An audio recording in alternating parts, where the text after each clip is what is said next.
Page number 257। तो यदि कोई सिर्फ कृष्ण प्रसाद का आस्वादन करने व हरे कृष्ण महामंत्र का जप करने के द्वारा अपनी जिह्वा को नियंत्रित करता है तो अन्य सारी इंद्रियां स्वतः ही नियंत्रित में आ जाएगी। तो यहाँ पे श्रील प्रभुपाद जी बता रहे हैं, आत्म संयम का अर्थ है कि आध्यात्मिक उन्नति के पथ पर जो कुछ भी बाधक हो उसे स्वीकार नहीं करना। मनुष्य को इसका अभ्यस्त बनकर ऐसे किसी भी वस्तु का त्याग कर देना चाहिए जो आध्यात्मिक उन्नति के पथ पर प्रतिकूल हो। यही असली वैराग्य है। इंद्रियां इतनी प्रबल है कि वह सदैव इंद्र तृप्ति के लिए उत्सुक रहती है। हमें उनकी ऐसी मांगों की पूर्ति नहीं करनी चाहिए जो कि आवश्यक नहीं है। इन इंद्रियों की उतनी ही तृप्ति की जानी चाहिए जिससे आध्यात्मिक जीवन में आगे बढ़ने में अपने कर्तव्य की पूर्ति हेतु शरीर स्वस्थ रह सके। सबसे महत्वपूर्ण किंतु वश में न आने वाली इंद्रिय है जीभ। यदि जीभ पर नियंत्रित कर लिया जाए तो अन्य इंद्रियां स्वतः ही नियंत्रण में आ जाएगी। जीभ का कार्य स्वाद ग्रहण करना तथा उच्चारण करना। अतएव नियमित रूप से जीव को कृष्ण अर्पित भोग के उच्चिष्ट का स्वाद लेने में तथा हरे कृष्ण का कीर्तन करने में प्रयुक्त करना चाहिए। तो यहाँ पे अपनी जीवा के दो कार्य बताए, एक है स्वाद ग्रहण करना, दूसरा है उच्चारण करना। तो अब ये हमें डिसाइड करना है कि हमें कैसा स्वाद ग्रहण करें और क्या उच्चारण करें। हम इस जीवा से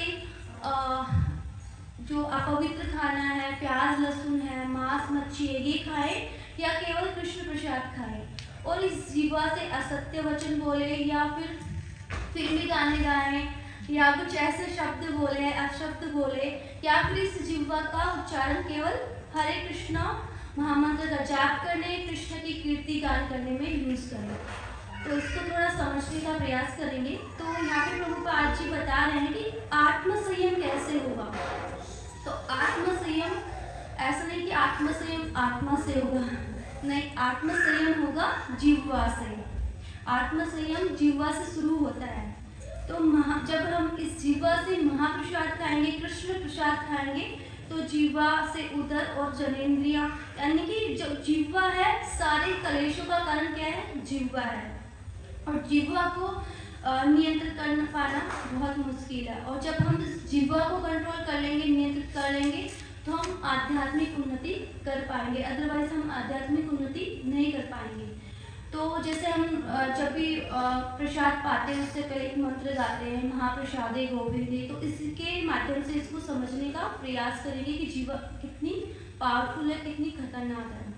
तो जिसमें आता है शरीर अविद्या जाल, जो ये हमारा शरीर है वो क्या है, अविद्या के जाल से बंधा हुआ है।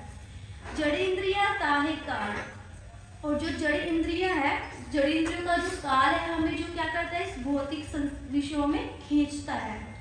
जीवे फेरे विषय सागरे, जो जीवा है वो क्या करती है, जीव को विषय के भोग के लिए इस भौतिक संसार में फेंक देती है।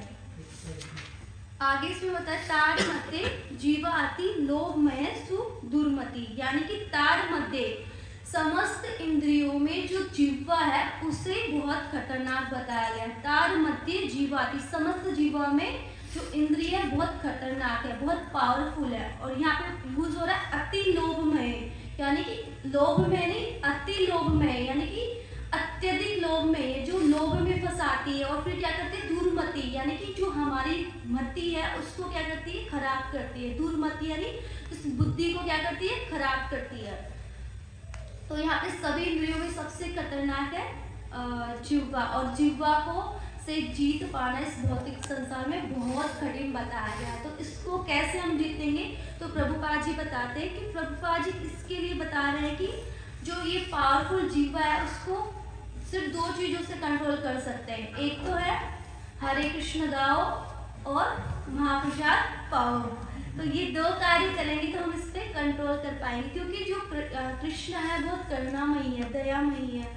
उन्होंने क्या करा है, इस भौतिक जगत में अन्न प्रसाद के रूप में है हुए हैं। जैसे भगवान कृष्ण के जो अन्न प्रसाद है उसको भी भगवान का अभिन्न रूप है, उसमें भगवान में भगवान के प्रसाद में कोई भिन्नता नहीं है।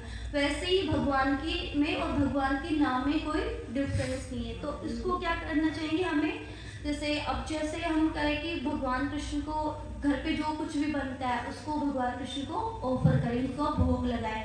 और जब भी हम कुछ बनाते हैं तो उसको पूरा प्रेम पूर्वक बनाना चाहिए। ऐसा नहीं कि मेरे को आज आलू के पराठे खाने हैं तो चलो मैं आज आलू के पराठे बनाती हूँ।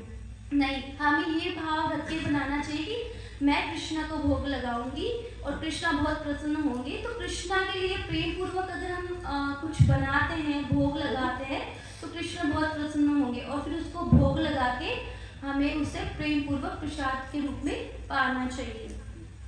तो इसमें आगे बता रहे हैं कि जैसे हम कई लोग बाहर का खाते हैं, प्याज लहसुन खाते हैं, बाहर से जंक फूड वगैरह खाते हैं, तो उससे क्या होता है, उससे क्या उस व्यक्ति ने पता नहीं स्नान भी करा या नहीं करा, उसकी चेतना कैसी है, वो भक्त भी नहीं है, अभक्त है, उसने कैसा विचार आते होंगे माइंड में। तो अगर हम बाहर का कुछ खाएंगे, है ना, तो क्या होगा, उसमें जो पाप होगा वो हम भी खाएंगे। तो हमारी जो बुद्धि होगी वो बुद्धि क्या हो जाएगी, भ्रष्ट हो जाएगी, अशुद्ध हो जाएगी, दूषित हो जाएगी। और फिर क्या होगा, हम काम वासनाएं भोग विषय भोग में लग जाएंगे। फिर हमारी मति भगवान की भक्ति में नहीं लगेगी, हम भक्ति कर ही नहीं पाएंगे, सोच भी नहीं पाएंगे कि भक्ति क्या होती है। तो महत्वपूर्ण है कि हम भगवान को ऑफर करके ही प्रसाद को घर पे जो बनाए उसको भोग लगा कर ही पाए, जिससे क्या होगा, हमारी जो मति होगी वो सही हो जाएगी, हम कृष्ण तो आध्यात्मिक उन्नति कर पाएंगे। ऐसे ही हरे कृष्ण महामंत्र का जाप करेंगे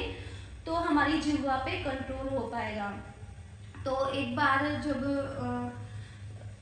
बार की बात है, जो हरिदास ठाकुर जी के पास जो गोविंद महाराज थे वो आए और वो जगन्नाथ जी का महाप्रसाद लेकर आए थे, और जो चैतन्य महाप्रभु ने हरिदास ठाकुर जी के लिए भेजा था। तो हरिदास ठाकुर थे वो लेटे हुए थे, तो उन्होंने पूछा गोविंद महाराज ने कि क्या हुआ आपको, तो उन्होंने बोला कि मुझे रोग हुआ है।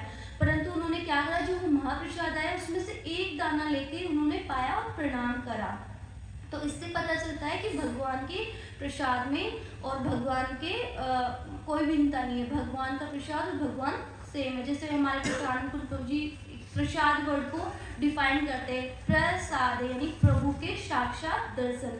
तो उस रूप में अगर हम प्रसाद को पाएंगे तो वो हमारी जो मतलब भौतिक आसक्तियाँ है, भौतिक जो काम वासना है, उसको धीरे धीरे खत्म कर देंगी। और तो हमें क्या करना चाहिए, केवल महाकृष्ण को ऑफर करा हुआ ही प्रसाद पाना चाहिए और हरे कृष्ण मंत्र का जाप करना चाहिए। हरे कृष्णा कृष्णा कृष्णा हरे